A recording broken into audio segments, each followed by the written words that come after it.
미국 연방제도가 제로금리를 계속 유지할 것이기 때문에 뱅크 오브 아메리카와 웰스파고 은행들은 이자의 수익을 올리지 못함으로 인해 한동안 고전하리라는 전망이 지배적입니다. 안녕하세요. 미소리기 소시민입니다. 지난주 미국의 대형 은행들이 실적 발표를 마쳤습니다. 이번 3분기 실적을 통하여 미국 대형 은행주들의 소식을 알아보도록 하겠습니다.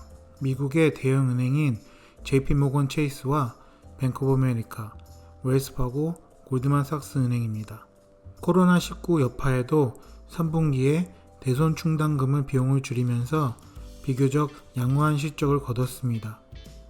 다음 달 미국 대선을 앞두고 경기 부양책 논의가 지지부진한 가운데 경제 불확실성은 여전히 높은 상황이어서 향후 실적에 대한 불안감은 남아있을 수 있습니다. 그래서 아직까지는 조심스러운 행보를 보이고 있는 은행주들이지만 배당금과 좋은 신용 등급 그리고 낮은 시세로 인해서 장기 투자에 충분한 매력은 가지고 있는 주식이긴 합니다. 먼저 JP모건의 3분기 실적을 보면 3분기 94억 달러의 순이익을 기록해 전년 동기 대비 4% 증가해서 선방을 했다는 평가를 받고 있습니다. 코로나 사태에 따른 대출 손실 우려로 막대하게 쌓았던 대손 충당금이 줄어든 결과입니다. 대손 충당금은 손실 발생 가능성에 대비해 미리 쌓아두는 비용을 말합니다. 즉, 대손 충당금이란 금융회사가 기업이나 가게에 돈을 빌려줬을 때 입을 수 있는 손실을 평가한 금액입니다.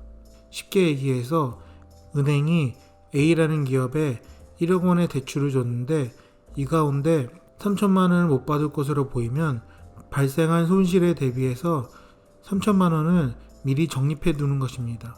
금융회사들이 대손 충당금을 쌓는 이유는 앞으로 발생할 수 있는 리스크에 미리 대응하기 위해서입니다. 대손 충당금을 쌓으면 비용으로 처리되기 때문에 금융회사의 이익은 그만큼 줄어들게 됩니다. 그래서 JP모건은 3분기 대손 충당금을 6억 달러만 추가로 쌓아 2분기에 105억 달러에서 대폭 줄였습니다.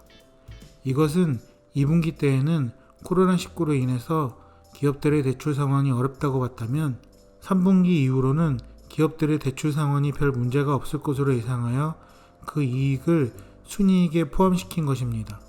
지난 분기보다 매출은 줄어들었지만 시장의 예상보다는 훨씬 능가하는 299억 달러 매출을 기록하였고 주당 순이익도 2불 29달러로 시장의 예상치를 능가하였습니다.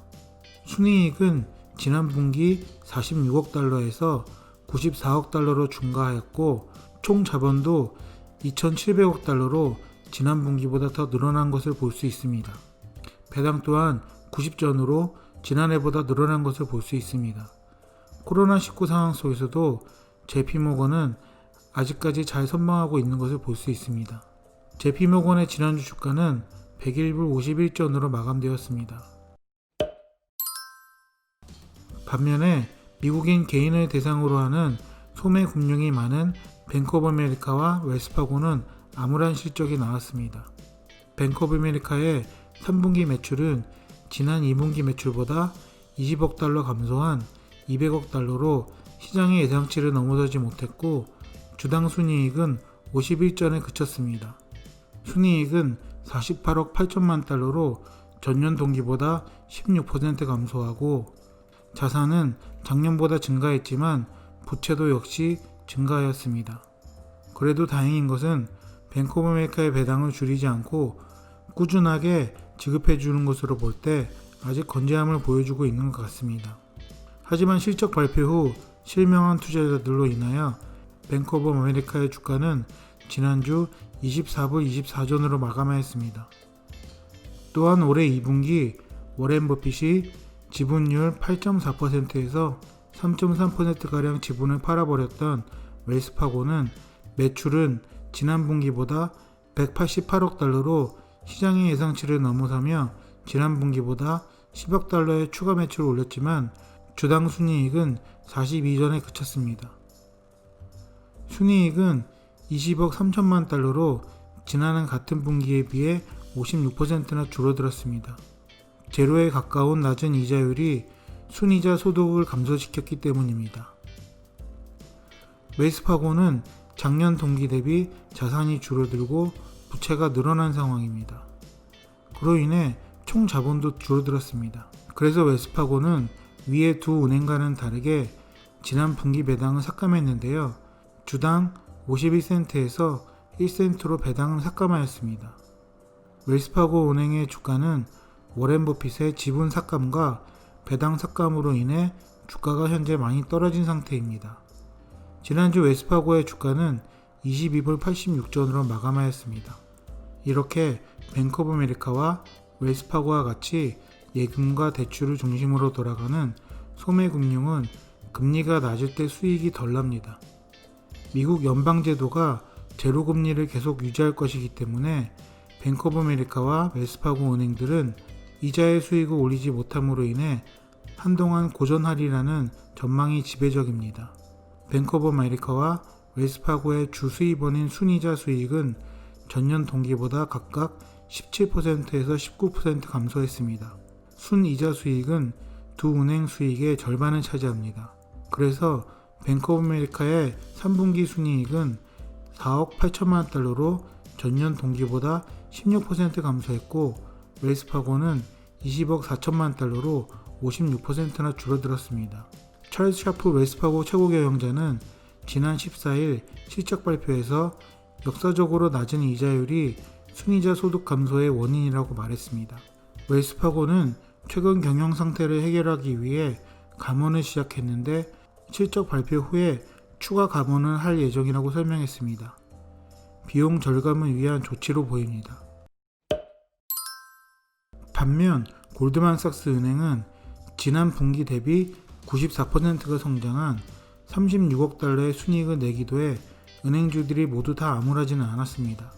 골드만삭스의 매출은 지난 분기 대비 회사 전체 매출은 거래 및 자산관리 부서로 주도한 30% 증가한 107억 8천만 달러를 기록해 10억 달러 이상의 예상치를 상회했습니다.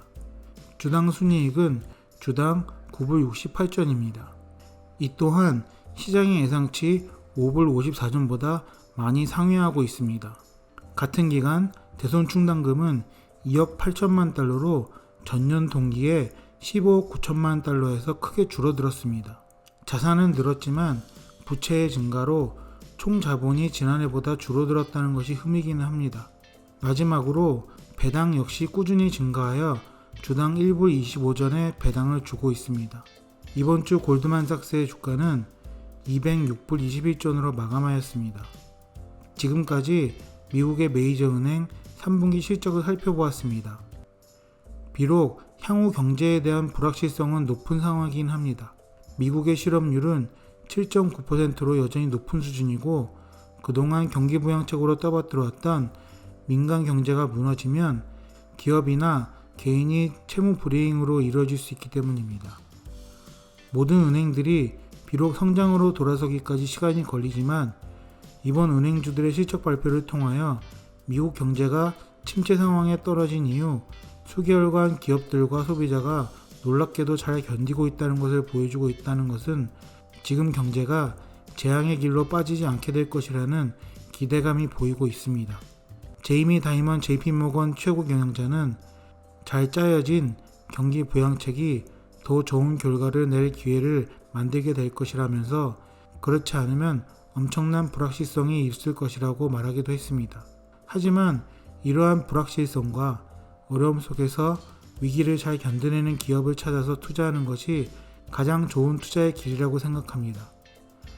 은행주들이 지금 투자의 적기로 보이지는 않지만 경기가 활성화되고 금리가 올라가게 되면 좋은 실적을 낼 수 있기 때문에 좋은 재무구조가 실적을 가지고 있는 배당을 이어가는 은행주를 찾아서 투자하는 것도 좋을 것 같습니다. 오늘 제가 준비한 소식은 여기까지입니다. 소시민이 경제적 자유를 얻는 그날까지 여러분과 함께 하겠습니다. 오늘 영상이 도움이 되셨다면 좋아요와 구독 부탁드립니다. See you!